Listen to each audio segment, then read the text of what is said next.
the birthplace of the Bohemian Revolution. From Cowork 591 Studios, we are the Bohemian Reformation, and this is the Steve Brown Arts Center Podcast Network with producer Blake Tempus, co-host Dale Rueber. I'm Jim Gillespie, and this is the Jesup News for August. August 5th, 2024. Back to school, children, back to school. Tonight we talk about some of the more unique small town festivals around the world. We talk about the University of Iowa football schedule.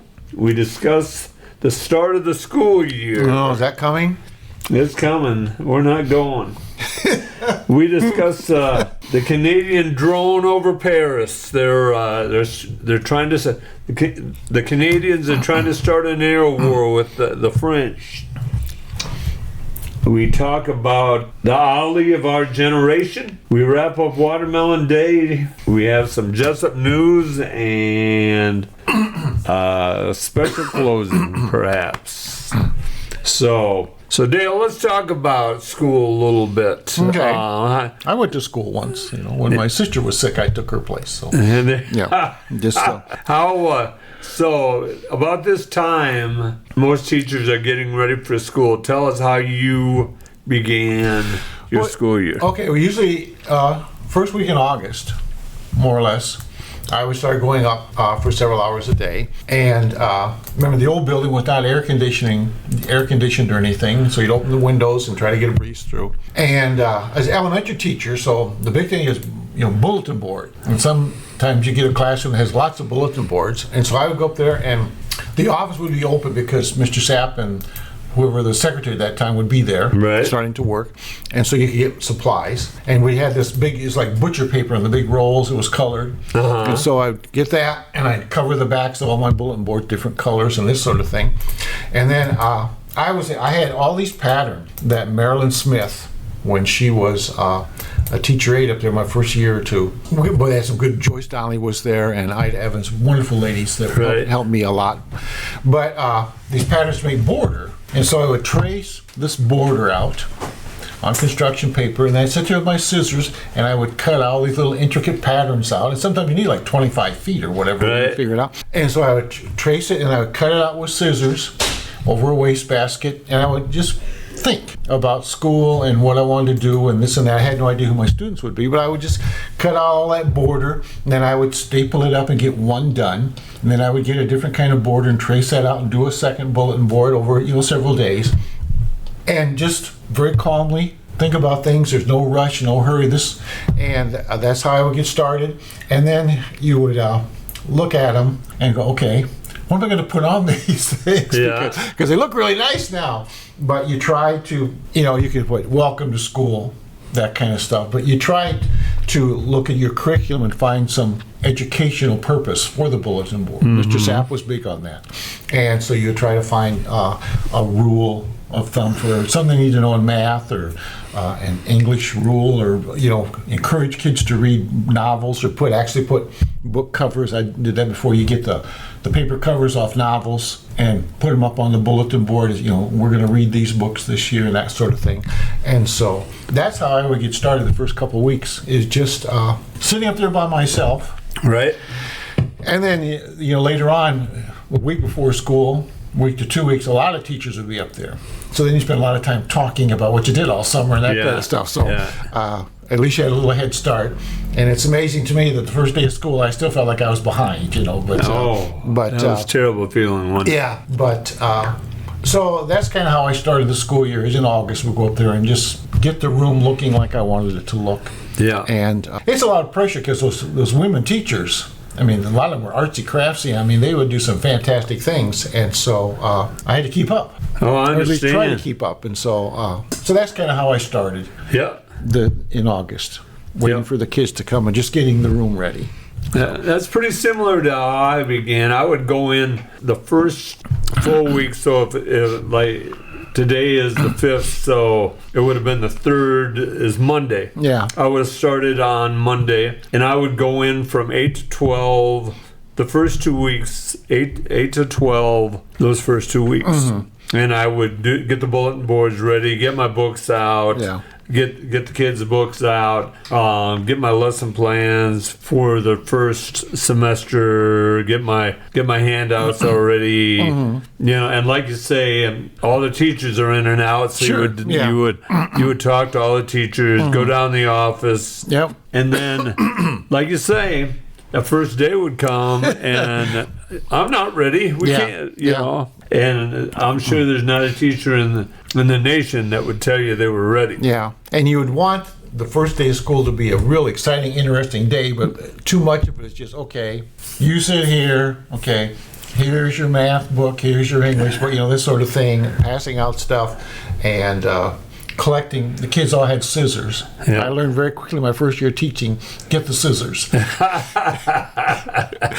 Because they'll cut anything. They'll cut their clothes, their hair. And so I would collect the scissors, and I'd also collect the glue.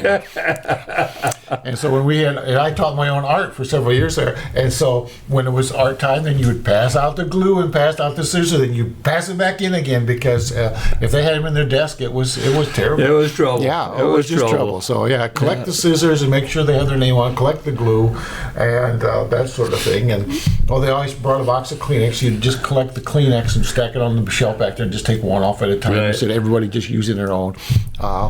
Just for space, and so I don't know, but it was not the most fun. Then he'd walk around and show where everything was, and tour the room, and our schedule when you have recess and when you have lunch, because that changes from grade to grade and that sort of thing. So. And the funny thing is, Dale, and it was this way from the first year on, I would go home. In the first couple of years, I didn't realize this phenomenon. I would go home, and if I'd sit down, I'd fall asleep right away. Oh, yeah. And so after that, I wouldn't sit down at home until I had everything done at home. I never was that good. But no, I was just thinking about the glue thing. I had this little girl the first year, and she was there, and she had her notebook, and she spread glue on it, and then she smoothed it all out. She wanted to make a nice sheet of glue. And I said, so we can't have that. So it was just... I learned quickly about the glue. Exactly right. Similar problems in high school, just a little different. Sure. I'm sure. Yeah. So kids are kids. Yeah, they will. Well, school practices or the camps start next week. I had lunch today with Wapsie Valley football coach Dwayne Foster. Camp starts next week for him. Yeah, and so. This is dead week, and everybody's traveling. A lot of kids are on vacation. Which to the state's credit, they forced everybody to do that. To the coach's discredit, that somebody had to make them.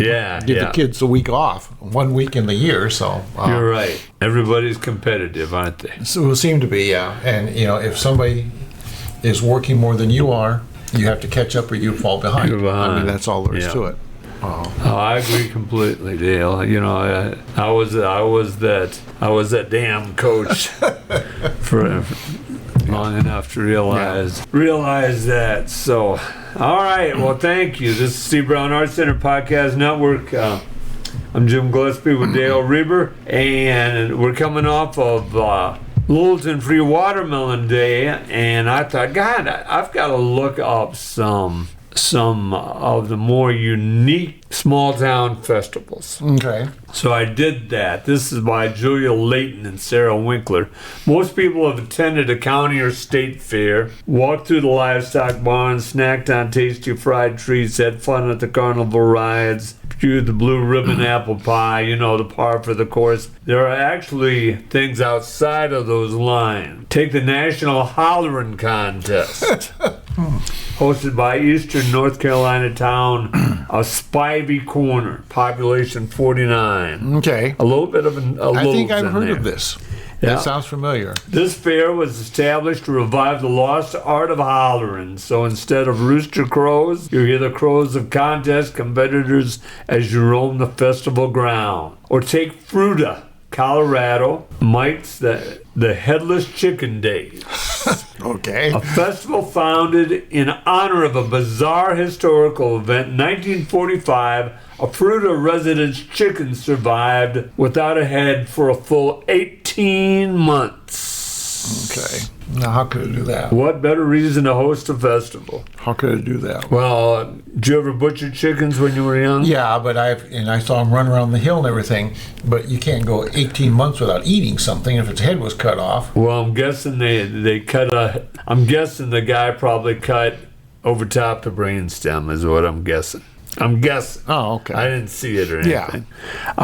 You'll find these quirky events around the world as small towns celebrate unique traditions and occurrences to make their communities special. We'll take you from the hamlets of rural North Carolina to the villages of Spain to the beaches of South Korea. 10 festivals sure to leave you puzzled and delighted. Number 10, Frozen Dead Guy Days. When Grandpa Brado passed away in 1989, he was a Parks and Rec director in Norway who suffered from heart problems. 4 years later, he was a frozen dead guy living in the backyard shed in Netherlands, Colorado. So that's one festival. I'm not going to go through. Were they waiting to bury him until spring? Is that what the party known as Brado's family was into cryonics, and from the time of his death, he was stored in a cryonics facility in California. All right. Now, if you have half a brain, you can't believe in that, can you? Cryonics? I would think not. Number 9, the Tomato Fight Festival. I've seen this. This takes place in, I believe this is in a town called Bunol. Is this in Italy? I believe it's in Italy. Spain, Bunol, Spain. If by some chance you left junior high without experience, the adolescents' cafeteria tradition called the food fight, take heart and head to Spain. Okay. To a town called Bunol, to be exact, the village near Valencia has been hosting the yearly tomato fight since mid-1940s, making a short break only when Francisco Franco outlawed it during his regime. Well, that's why they got him, didn't they? They did. It resumed in the 1970s as a full-fledged festival known as La Tomatina, when villagers, Spaniards, and tourists flocked to the streets to throw tomatoes at one another. I can see right now we're going to get a lot of good Farmers' Day ideas from your little report. Oh, I here. like that. I like that. Yeah. All right. Number 8, Monkey Buffet Festival. The town of Lapori in Thailand is famous for one particular corner of its population. Just about 90 miles from Bangkok, Lapori is something of an urban haven for long-tailed macaques. Macaques, is that how you say that? I don't know. I believe it is. Right there, macaques. Yeah, I think so. Thousands of the primates live in town and not in any zoo. They simply live there, walking around the oldest part of the city as high-status residents, occasionally stealing a camera, going for a swim in a downtown fountain, and every November drawing onlookers for offering known as the Monkey Buffet. Number 7, the Crying Baby Festival.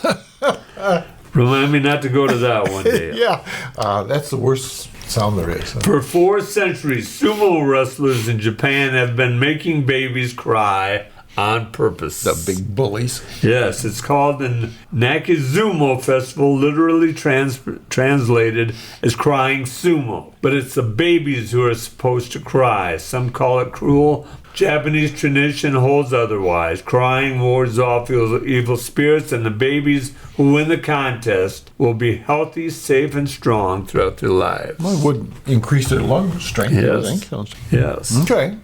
Number 6, the baby jumping. If you think making baby cries is an odd pastime, try lining them up on a mattress and attempting to clear them in one jump. That could be in the Olympics, couldn't it? Welcome to Castrillo de Murcia, Spain, where babies are the subjects of yet another festival. This one is also about warding off evil spirits from new life. But here the babies simply lie in groups on mattresses on the streets, while people dressed as devils jump over them. Okay. So it's not a contest where they keep adding more babies until they can't make it. Okay. No. That's what I was envisioning. Yeah. Okay, we're going to put one more baby in this row. Number 15. See if you can get over there. Sluggo. The National Hollering Contest that we were talking about in Sampson County in North Carolina welcomes about 10,000 people to witness the best hollerer. Hollering is much more than mere screaming or calling. Contestants use their voices like musical instruments, and a type of holler celebrated in Spivey Corner consists of quick shifts between natural and falsetto voice. Now, they used to have at the state fair a husband calling contest. Yeah, do they yeah. still do that? Or? I don't know. Oh, okay. That's a good question. But they used to do that. Then they had pig calling, what you had everybody yell, suey, to get the pigs to come. Some of the hollers they do a distress holler, they do a functional holler, they do an expressive holler, and they do the commemorative holler. Okay, the commemorative holler. Okay. Is this in honor of my great-grandmother who could really do this in her honor? Or a form of greeting, such as a hollered version of howdy neighbor. Okay. Number 4, Boryong Mud Fest. If the muddy scenes from Woodstock have also appealed to you, then you'll want to experience the Boryong Mud Festival in South Korea, where you can willingly participate in all things mud related. The festival, which began in 1998, attracts 1.5 million visitors. That would pay for Belvins and Powers. It really would, yeah. Yes, it would. We wouldn't even have to take up a collection. That's right. Number 3, Mike the Headless Chicken Days. There's his picture, Dale. Blake, can you find a picture of Mike the Headless Chicken and put it on I'll do my best. Spotify? I'll do my best. Okay, Mike the Headless Chicken Days. It's They there. took off his head. On September day, for our audio audience, on a September day in 1945, Fruita, Colorado resident Lloyd Olson set out to his barn to fetch dinner. His chicken Mike was on the menu that evening. Okay. Olson's mother-in-law would be dining with the family, and her favorite part of the chicken was the neck. So Olson attempted to slaughter the chicken while keeping its neck intact. He carefully positioned the Wyandotte rooster to preserve its neck, swung his axe, and took off Mike's head. But Mike didn't die, and the next morning Olson found him pecking for food. Olson discovered that he accidentally left one ear and Mike's brainstem intact. Okay. And the beak, if he's pecking for food? He missed Mike's jugular vein, and blood clot kept Mike from bleeding to death. The Festival of Near-Death Experience. So if watching reruns of 6 Feet Under or Dead Like Me leaves you curious about crossing over the other side, head to the small town of Las Neves in Galicia, Spain, near the border of Portugal, for the annual Fiesta de Santa Marta de Ribarami, or Festival of Near-Death Experience. This festival, which takes place each year, celebrates those who have come close to death and live to talk about it. Okay. Have you seen the sign at the Dairy Cone? No. About a kid had a near-death experience, and someone asked him if he saw the light at the end of the tunnel. He said, no. He said, my dad had turned it out to save electricity. And number one, the Testicle Festival. Okay. What to do with many testicles procured in the slaughter of bulls. Yeah. Answer, plan a festival in their honor and feed them to the thongs of people who attend. The Testicle Festival takes place at Rock Creek Lodge in Clinton, Montana, located about 20 miles east of Missoula. You can get Colorado, what do they call them? Colorado oysters? Yeah. At the Colorado Rockies baseball stadium. Yeah. Don't you wonder, like, it's one of those foods where who was the first person that said, wonder how those would taste? Yeah. This is the Steve Brown Arts Center Podcast Network, and those are some very unique, yeah. Unique festivals. Yeah. So Dale, I see you got the Spice Club. I do. This is a breaking news. The new spice for August at the library will be mint, and they have mint chocolate cupcake recipe on the back. And so, do you ever watch The Daily Show? Yes. Did you see Louis Black on it? He was showing how out in Death Valley, the park rangers are making banana bread and frying eggs and making chocolate chip cookies inside of cars because it's so hot. Really? Yeah, 130 degrees. Wow. He showed that they have loaves of bread in the car. Yeah. By the window, and they had a plate full of chocolate chip cookies, and so he said, you don't need an oven anymore. Well, like one of these food trucks, you just make it and drive around. So Anyway, I thought that was pretty funny. So, but there's also French mint margarita. That's more your style, probably. And mint whipped cream and tomato cucumber salad with mint and feta. And so that was good. And it's just like little leaves, and you have to wash them. Right. So unwashed, and so. So that sounds interesting. At least that's one I've heard of, and that we can use. So. I have a couple other things here. I noticed the Independence Area Food Pantry needs personal care items. They had a drive for that, but that's one thing people don't think about from a food pantry, but there's a lot of need for some of that sort of stuff. And so if you are buying that sort of thing and want to grab an extra box or whatever, the food pantry could really use that. And if you send them a check, if you put non-food on the memo line, then they can spend it on toilet paper and sanitary things. But if it doesn't, then they can't buy those kind of things with the money. So the regular money has to go for food products. So This is just an aside. But if you want your money, your donation to go for non-food kinds of things, you have to write that on the line. Otherwise, they can't spend it that way. Right. And so... So with the Buchanan County Supervisors, they had an audit for last fiscal year, and they took in $24,091,705. Wow. Which I thought was an awful lot for, because we're a pretty small county, it only has farmland and this sort of thing. But their expenses were $18,501,505. So they actually taxed for almost $6,000 more than they needed. $6 million. Or $6 million more than they needed. Right. So, and it said that their what they took in is down 3.25%, but their expenses were up like 0.31%. So their expenses have been consistent, it seems like, at least 2 years in a row. And I know it takes a while to get these taxes adjusted. Right. You can't just do it overnight. It takes sometimes years to do the way they do this stuff. But so I thought that was a big gap there from $18 to $24 million. So that's an incredible gap. Yeah. I also saw on the paper Butch Boniface. If you were at Farmers Day, and if you've been in Jesup, you've seen the Lions were raffling off that scooter, and Butch Boniface was the one who won that. And so I have his picture in the paper, and he's Karen Emick's brother. Did you know that? Okay, yes. All right. So he is. It's a Mad Dog motor scooter. He is the stepfather of one of our sponsors. Oh, okay. And then I wanted to say about Ted Cruz. They showed Ted Cruz, and he was saying that they weren't going to take away his gasoline engine or his guns or his steaks and cheeseburgers, meaning the Democrats. Yeah. And the commentator, well, it looks like Ted could stand to bypass a few cheeseburgers. But the thing with Ted Cruz, which I cannot stand the guy, is when he was running president back in 2016, they had the debate, and Trump made some really bad remarks about his father and also about his wife. And Cruz is from Texas, and I don't know if you've ever known any Texas men, but Texas men don't usually take those kind of comments. But he just stood right there, didn't say a thing, didn't blink.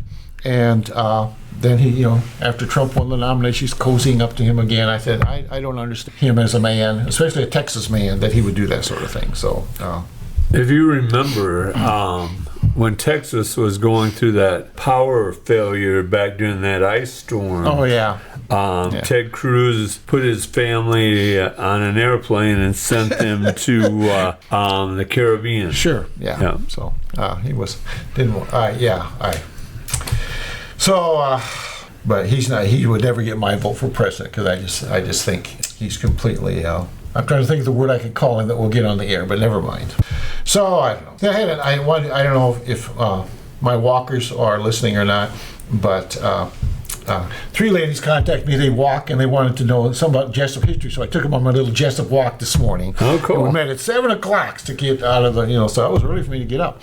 But I had a real fun time with them. And they were very interested in learning about the community. So, but how long was that walk then? Well, we were about an hour and a half.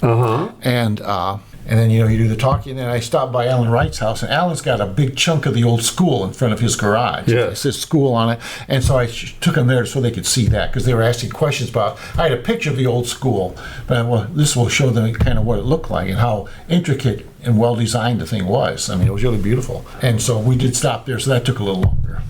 Younger ladies? Older ladies? No, well, okay, it was Carter Routes. Oh, yeah. And 2 other ladies, and I cannot remember their names. Right, so you put me on the spot, and I have to admit that now. See? Forgive me.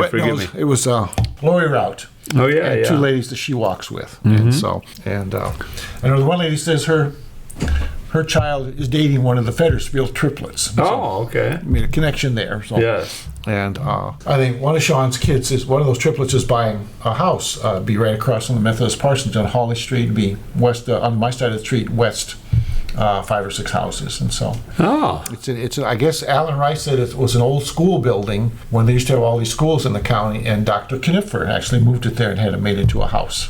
And I don't think he lived in it, but he's the one that moved it on that lot, and you recognize because it looks. It's like a different school. looking building. Yeah. And they say it's very intricate inside. The woodwork and everything is very nice. And so they've been in it, or the one lady had. So anyway, I had a nice time with those ladies today. Cool. That's neat. That's a good way to spend your morning. Wonderful way to spend your morning.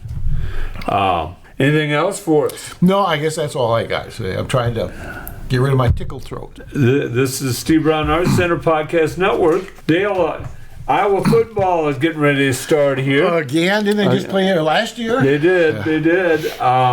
But we're going to have the schedule. Here's the schedule for the year. Okay. And you've got to say win or loss. You cannot explain. You've got 3 seconds for each of them. Okay? This would be a lot easier if we waited till they played one game and then. That's okay, right. Go ahead. I'm gonna buzz you if you go over 3 seconds. You would tell me home or away? Well, I give you home or away. Yeah. Let's see here. I'm trying to think. Oh, maybe it doesn't say. That's all right. The bottom, Iowa State at Iowa. Okay, there we go. Okay. All right. So the bottom one. Yeah, the bottom one is at home. Okay. All right. So here we go. Starts August 31st at 11 o'clock. Illinois State at Iowa. Win. The next week, Iowa State at Iowa. At Iowa, Iowa wins. The next week, Iowa at the Ohio State. Okay, that's a loss. The next week, Washington at Iowa. Oh boy, loss. 2-2 to this point, you said. The next week, Iowa at Michigan State. Iowa can win that. The next week, Northwestern at Iowa. Northwestern. Oh, I'll go with Iowa. The next week, Wisconsin at Iowa. I will go with Iowa. The next week, Iowa at UCLA. I'll say a loss. Those West Coast teams are tough. Tough to travel. Yeah, and they're all pass happy. The next week, Iowa at Maryland. Win. I refuse to believe those Maryland people can beat us. The next week, Nebraska at Iowa. Okay, got to beat Nebraska. That's a win. So you got them going 7-3. I would agree with you, Dale. Okay. 7-3. Pretty good, yeah. Yes. Possibility of going 8-2 again. Yeah, I think they can beat Washington. So that would be 8-2. But didn't Washington do really well last year? They did. Washington made it to the college playoffs. So they're only playing 10 games, or is there? That's all I see. Okay. 2, 4, 6. Oh, I skipped. I'm sorry. Because usually they're like 10-2, or it's 12 games. There's 2 more. Okay. I skipped a line. So right now you're 7-3. Okay. Troy at Iowa. Troy. Okay, that's a win. There now you got them 8-3. Okay. Iowa at Minnesota. Oh, got to beat Minnesota. That's a win. So you got them 9-3. 9-3. Okay, that should get them in offensive juggernaut, scoring 12 points a game. So that should get them into the college playoffs if they go 9-3. There have been articles about that. A lot of people are real high, thinking they may, because they expanded the number, right? So that they do have a good chance. A lot depends on the offense. If they get the offense turned around, and of course they have that quarterback back. We'll have to wait and see. But 9-3. I guess you expect that pretty much from Iowa. 9-3, 8-4. Almost every year he turns out those 8. Every now and then a 10-2. Yeah. So the right things happen. So the tough games, Ohio State at Ohio State. That's going to be tough to win. Yeah. They got to go to UCLA. They go to Maryland, don't they? Is that what you said? They go to Maryland. Yeah. But the UCLA game would be tough. That's a long travel. Yeah. And did Nebraska beat Iowa last year? I don't think so. Okay. but Minnesota did. Remember that was the Yeah. Cooper DeJean. That's right. The punt. Yeah. Did you read they had an article about the referee? And he said, and I don't know if it's the referee or a referee supervisor, but he said he has looked at that many times from every angle, and he said they made the right call according to the rules. Right. Yeah. He said you can point, but if you wave with either hand, then that's says what the officials did wrong is that as soon as he caught the ball, they should have blown it. And they didn't do that because they weren't for sure, so they let it play on. Yeah. See, so that's where the controversy was. He said if they had blown it dead like they should have, as soon as he caught there'd be no problem. Because Interesting. the run would never have happened. There'd be no controversy. But that's the problem. That's the only mistake they made. The officials made. So I guess you can point at but if your hand goes up like that, then that's fair catch. And they do it to protect those guys receiving the ball. Right. So I'm not against the fair catch. Just the way it turned out.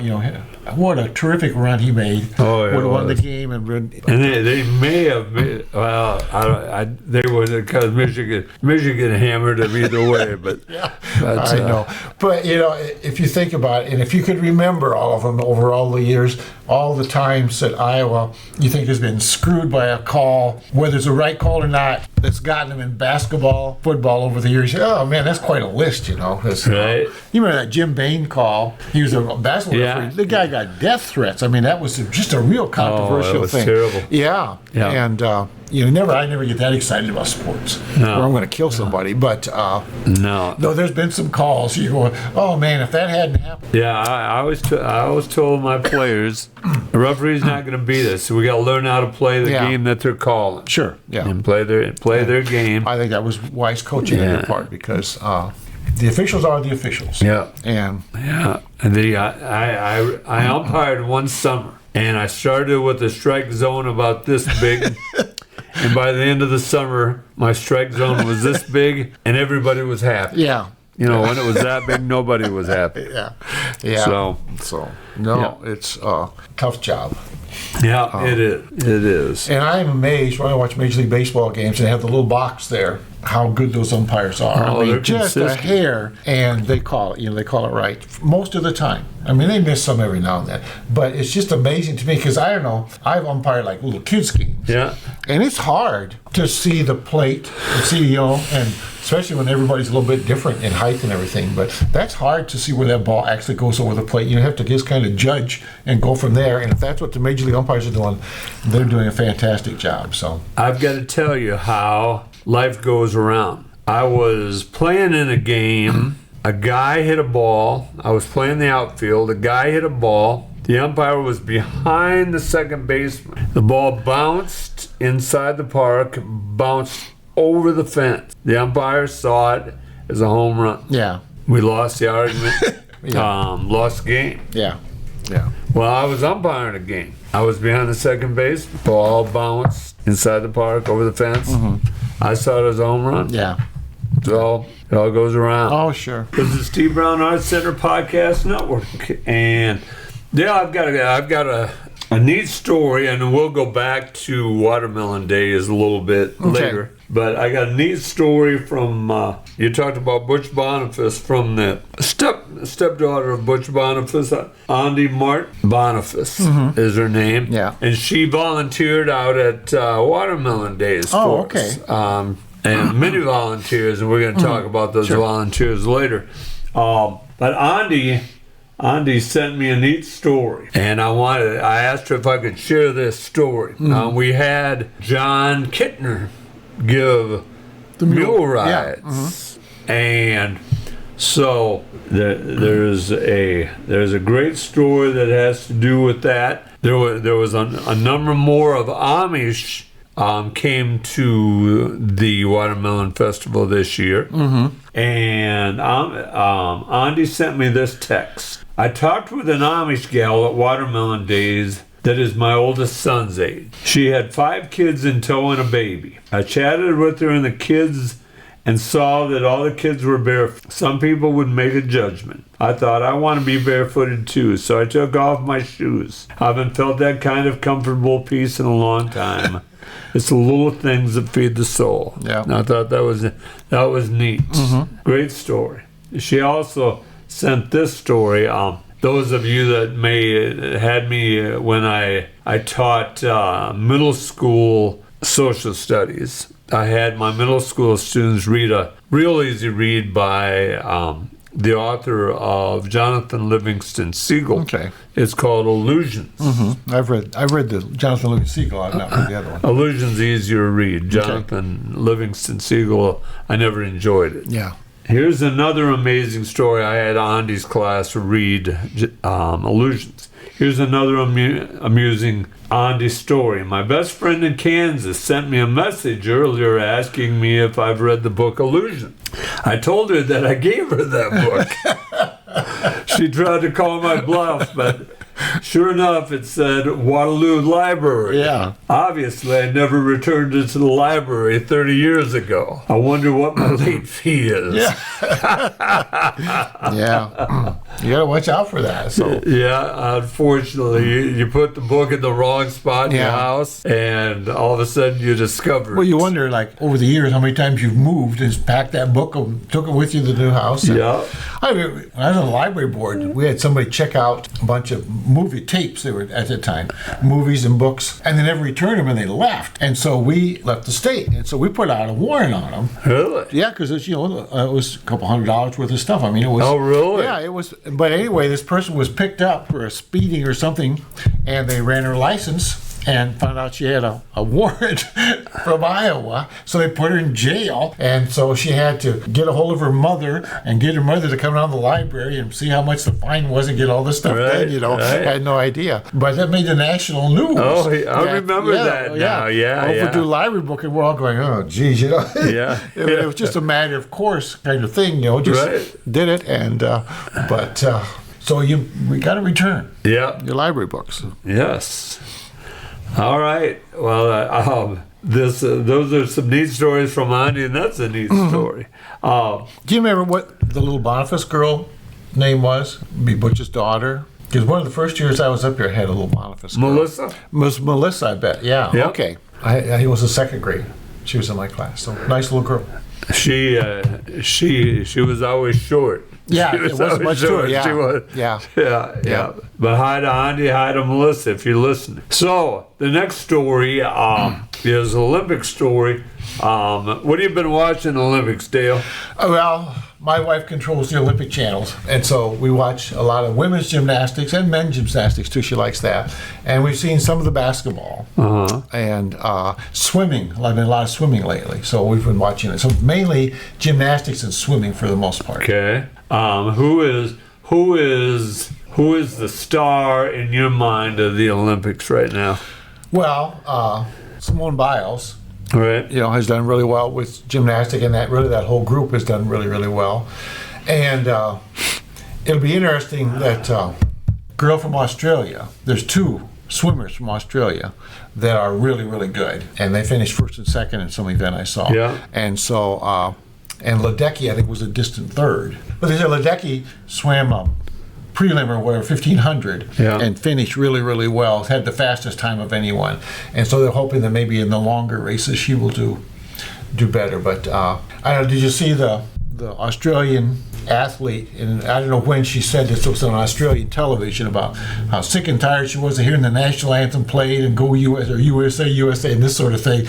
And so of course they're playing it on TV all the time, and so, but she was just trying to say that she wanted Australia to do well because she was sick and tired of seeing the Americans, which anybody would feel the same way. But it was getting a lot of play that one day. So trash talk. So. Did you hear today? I know you were watching the game before you came to the studio. South Sudan played the USA today. Yeah, I saw the last couple minutes of that. And they told the story of in their first game of the Olympics.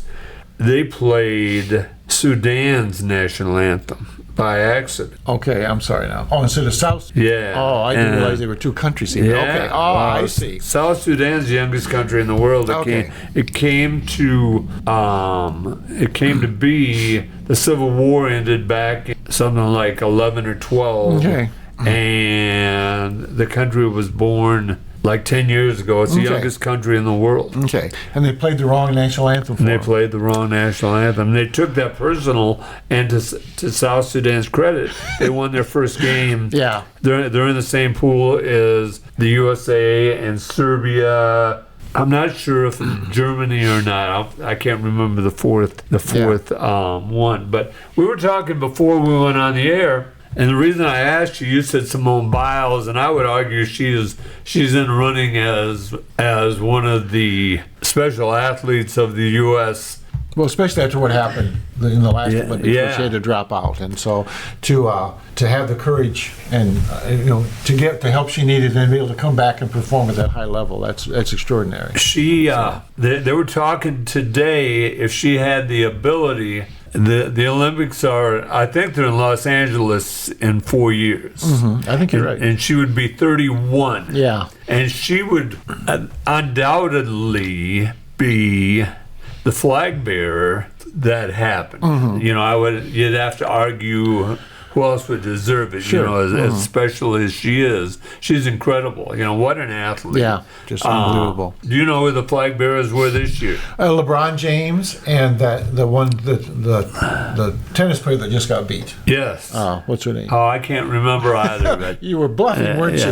Okay. But it was a young tennis player. Yeah. Uh-huh. Yeah, And, my heart goes out to her. Yeah, But she had a rough, but she's still in the doubles. Yeah. She's still playing. So But you got so we were talking beforehand. Do you remember Atlanta and Ali lit the flame? yeah, I ask you, who is the Ali of our Muhammad Ali of this generation? yeah.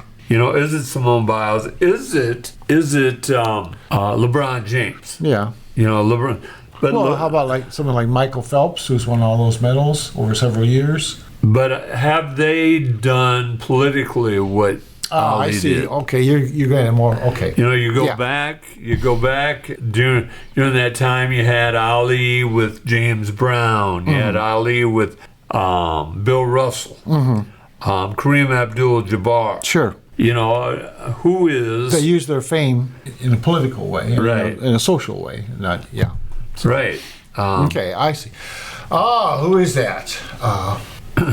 Yeah, I guess I don't know that much about them as far as if they have outside activities or have done anything. I'm assuming you have some idea, or some in mind, or even LeBron. If you argue LeBron, and LeBron has started a high school in Cleveland. LeBron has done a lot, spent a lot of his money on people. Back when they were fighting about, remember China arrested like 1 million Muslims on the west coast of China. yeah, they're the ones doing like the slave labor kind of thing. Yeah, Yes. yeah. And he was asked about that, and he said, "I have no opinion because I want to sell shoes." Yeah, see that basically. thing. Yeah, they're making those basketball shoes. Yeah, So he was in a tough spot. he was. He was. Who is the American Ali of this time period? Maybe you could argue maybe Serena Williams, but Serena Williams is retired now. Simone Biles, but she's not apolitical. You don't hear that. What's the little guard for Golden State? Steph Curry. But he's not. None of those guys want to mess up their brand. Sure. We don't really have an Ali of our time period. No, I don't. I would not be able to name one. Someone who gave up an awful lot, money especially, to speak his mind and be someone would say what he thought was wrong. You have Jordan and Tom Brady who are very popular and known worldwide, but they're not apolitical. Yeah. So you have that. It would be tough to see someone who was sacrificed like he did. You would. I mean, he said, Ali sacrificed, yet he didn't sacrifice. We talked about there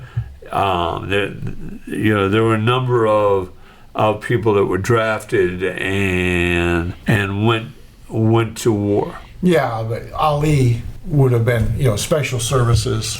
I mean, they're not going to put him in the jungle with a rifle. I mean, that's not going to happen because, many celebrities of one kind or the other have served in the military, and some,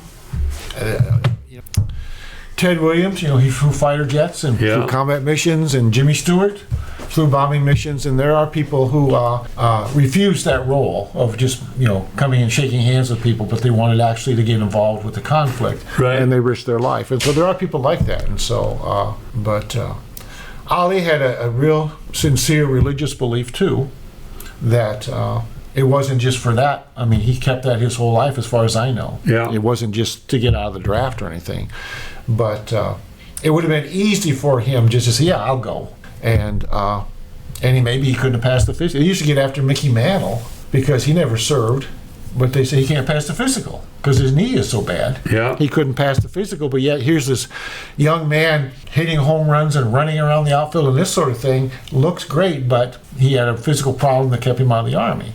But he took a lot of heat for that. Yeah. Because people are very quick to judge, and so yeah, I would never judge Ali badly. I don't think. I can remember laying in my bed with my little radio when the first time he fought Sonny Liston out in Maine, and it was, I was supposed to be asleep, and listening to how excited I was for him. Right. He had beat the big mean bully and this sort of thing. I was just really tickled for him, trying to pick it up on that radio and just getting all the static and just a little bit of it to where he realized that he had won. So, but I did not like it when he he made fun of Floyd Patterson. I thought Floyd Patterson was a gentleman and a good fighter, and so I was upset when Ali was goading him and saying bad things about him and this sort of thing. I didn't care for that, right. And I still don't care for that kind of talk between opponents or whatever. I just don't think you need to do that. So, but he got over that, and later on it was more just for show.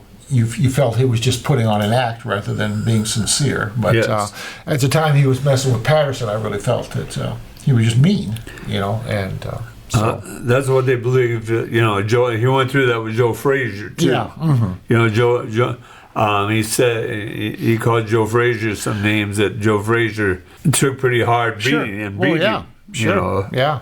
So you're right. But he changed athletics. He changed athletics drastically with that with trash talk. Yeah, and the poetry and he'll go down and forth. But he sold himself and he sold his sport and did what he was supposed to do, and it would benefited him in the long run because of the bigger purses and this sort of thing. But he made boxing very, very popular among people who normally would not think about boxing, and everybody almost in the world knew who he was, whereas now boxing, I could not name you one person who's boxing professionally. It means absolutely nothing, Right. So but he did elevate that sport higher than it had ever been, and it stayed up there while he was around, and then it slowly disintegrated into nothing, really. Yeah. So, it has. Which, I can see everybody's point. I can see it's terrible to see two men hitting each other like that. But then again, if you think there's a little science to it, a little skill to it, that it's not just all brutality. And so, I don't know. I hate my own kid to get involved in that business. So one of my bucket list things is, Dale, is to be in an entourage of a box. As they go out to the fight, you know how they have a large entourage and enter the ring. I have a former student who was an MMA fighter, Corey Noble. Corey, if you're listening. And I mean, Corey's only fought a couple of times. Last time she fought down at the casino in the Quad Cities. I told her next time she fights, I want to be in her entourage. But she is, Corey was in the Marines. She was a drill instructor in the Marines. I believe it was the Marines. I may have it either Marines or the Army. Please don't be offended, Corey, and you either, Dale. But don't be offended, Corey. I don't remember. But then Corey was involved in the roller skating. roller derby. Roller derby. That's a rough sport. Yes, it was. And then she did the MMA thing. Yeah. Now she is actively involved as a she parachutes all the time. Matter of fact, she does it regularly. I call her DB. Yeah. DB Cooper. Yep. And then Corey said she never heard of DB Cooper. The most famous parachutist in the world. Yeah. That's right. That's right. But they it is she likes intensity. So adrenaline. Adrenaline junkie they call them? Yeah. You gotta have something going all the time. So Yeah. I'm not that way. I like excitement, but I don't want to get hurt. Well, that's the thing, see, and I don't want to die stupid where No. you die and say, why was he doing that, at his age, so that's my whole goal, is not to die while doing something I shouldn't be doing. I'm the type of person, I'd be in the entourage going into the ring that after we got in there, I'd leave because I don't want to watch the fight. Oh, yeah. Yeah. I very seldom watch any of that because it just, I think when a person's down, you're letting you back up. And they jump all over them. They just beat the hell out of them. Mm-hmm. So, You're right. All right. Well, we have a special closing tonight. We've got to talk about Watermelon Day a little bit. Are you talking about Canada? Did we say anything about the Super Bowl? Good point. Yeah. Thank you. I don't know if you've been listening to the air war over Canada or over France, as Canada was caught using a spy drone.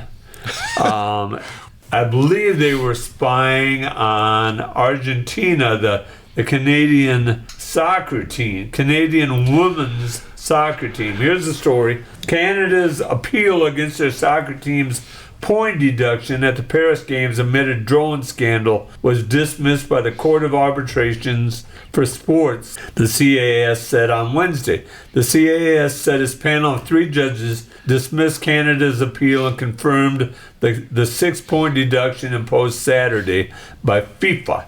2 assistant coaches used drones to spy on an opponent. New Zealand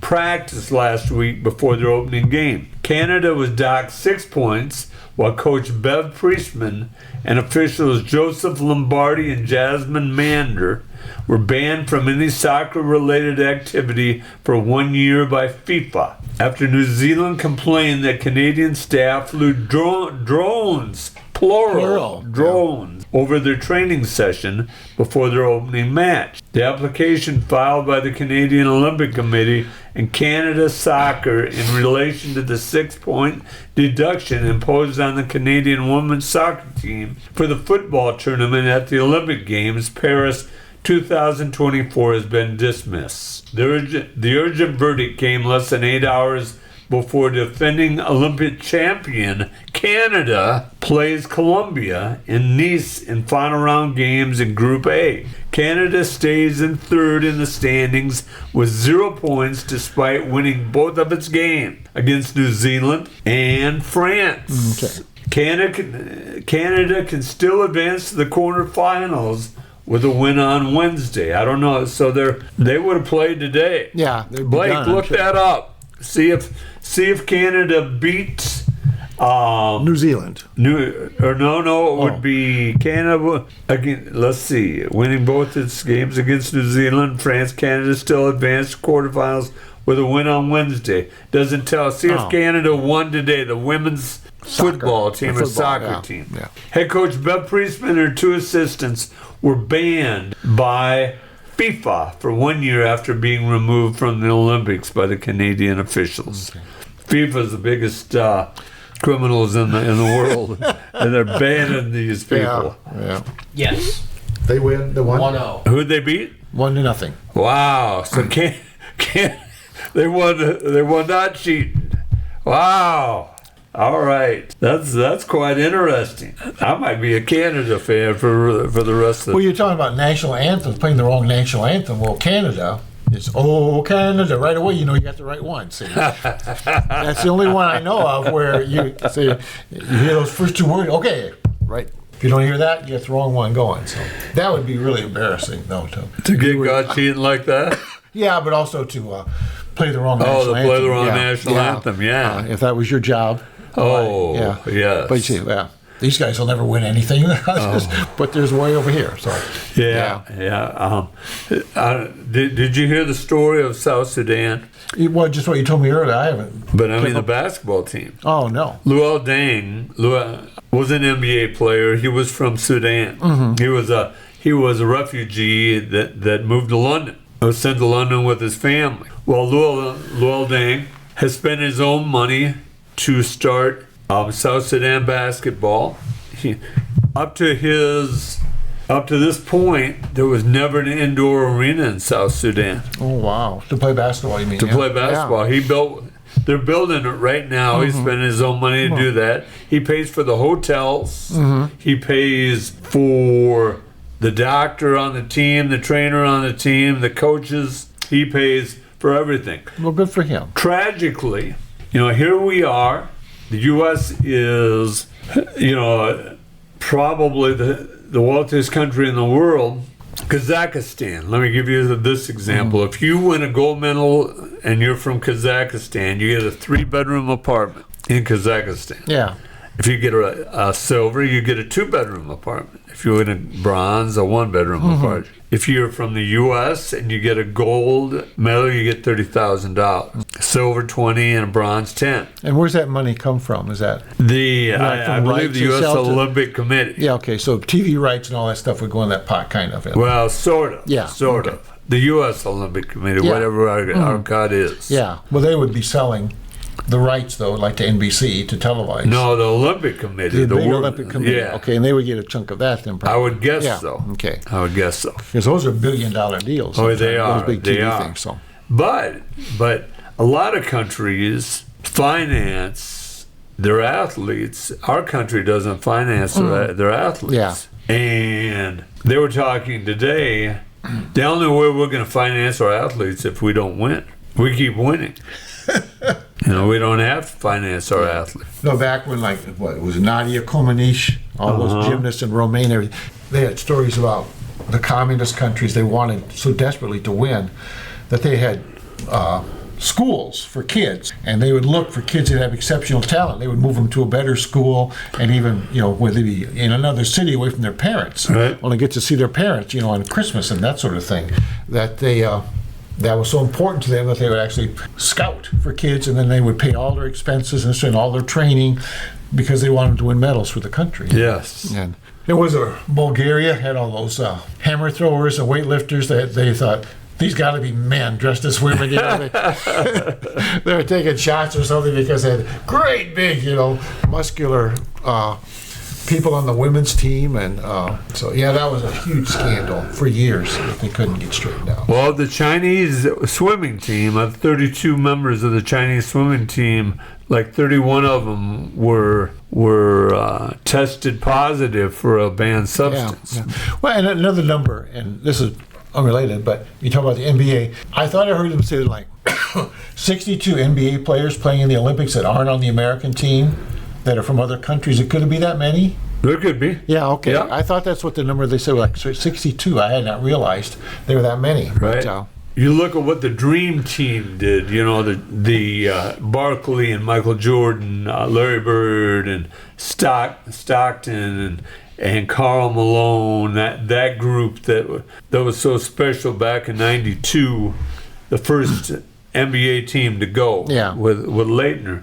They made basketball a special thing in the world.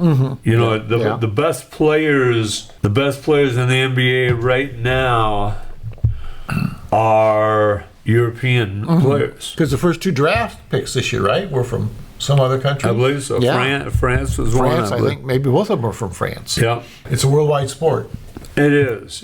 And it's relatively simple to get started. Right. We need a hoop and a basketball, and away you go. And so, be interested to see this man's country where he's developing basketball from scratch, just to see how fast they developed. His dream His dream is to make, Jamaica is famous for its sprinters. Sprinters. Yeah. I thought you were saying the bobsled. The bobsled team, but no, it's famous. Sport. Yeah, okay. It's famous for its sprinters, and his dream is to make South Sudan famous for its basketball. Yeah, like Kenya has the long distance runners. They're so famous for that. Yeah, okay. Well, more power to him. Right. Good for him, and I'm glad he's helping out. He's giving back. Those people need so much help. Right. I mean, it's just the displaced people in the world are going to be a major problem in the next 25 years. Before we finish tonight, we need to thank a ton of people, and I guarantee you that I'm going to forget someone. I know I will forget someone as I say these, and if I forget you, I truly treasure you. And the Steve Brown Arts Center is so thankful for you. As always, thanks to you, Dale, and you, Blake, for being on the podcast. You make the Steve Brown Arts Center and the podcast so much better. The many volunteers at the Littleton Free Watermelon Day, people like that helped set up the tents for on Thursday night, Terry Bankston, and the man that provided the tents, Chris Even, the mayor. Your donation is incredible each year. Chris, thank you so much. Al Relo came out and helped set up the tents with his children. Tony Bankston allowed us to use the Littleton Chatham Historical Society for our artists. John Kittner brought his mules this year and gave mule rides. Andy Boniface and Jordan Smith sell raffle tickets. Jane Teeter helped sell raffle tickets. We had Dean Youngblood, Mark Strabel, and Alex Relo cutting watermelon for us this year. I saw Dean. But. Yeah. We had Luann and Chris Bressons come and help and clean up at the end. Randy and Joan Youngblood helped clean up at the final concert when it was done. Okay. Bob and Gail at the bar are great supporters. They allow us to use garbage barrels there, and financially they support us. Ron Reyes and his wife and family allow us to have a concert on his grounds and financially support us. We have multiple financial support from sponsors like Reyes Concrete, the Littleton Lounge, the Littleton Chatham Historical Society, Laces, Joe and Judy Olson, the Independence Bulletin Journal, Derek's Repair, LLC. Keith Bickard, for the second year in a row, bought the watermelon. It was good watermelon. It was good watermelon. Jacobson Fabrication, although Jacobson's Fabrication Repair isn't in Littleton, Donnie is a product of Littleton and raised in Littleton. Even Events and Rentals. Please, if you have a graduation or a reunion, use Even Events and Rentals stuff. Chris does remarkable stuff. Thomas James brought a giant dumpster for us. Boyd's food truck was there, and Mickey D's Pizza and Lobster. Dream Chaser Acres is great support. Our insurance comes through Bobby Leach and Farm Bureau Financial Services. M&M Bakery in Lawrence, Kansas helped finance the camera that our intern Maggie Brockmeyer uses, and you'll see the pictures on Facebook if you go there. And Innovative Wealth Management and Zach is always a great support for us. So I guarantee you that I forgot people. Oh, sure. But those, if I forgot you, it doesn't mean that I don't treasure you. Joe and Judy Olson, as I said. Joe helped wrangle the artists, and I can't thank you enough. If you remember, the Steve Brown Arts Center is open for the artists. We're there to see that their life is better. Remember, the Long Range Vision is a House of Rural Artist Residency Program, and we're proudly doing that with Tim Fenner right now. Tim is going to be on the air with us next Wednesday. We're going to introduce our listeners to our artists in residence. So I'm excited to do that. He will be at multiple events this coming next 3 or 4 months. Okay, that's wonderful. So, if you have anything for the Steve Brown Arts Center, go to stevebrownartscenter.org and follow the link. If you have news or would like to sponsor us, email us at Jim at stevebrownartscenter.org or call 319-290-0241 and leave a message. I'm Jim Gillespie, and I'm lucky to be with co-host Dale Rueber and producer Blake Tempus. Thanks as always to Kelly C. Haas. We had a great conversation with her tonight. And thanks to the audience for bringing these stray dogs into your day. Remember, each day is about little victories.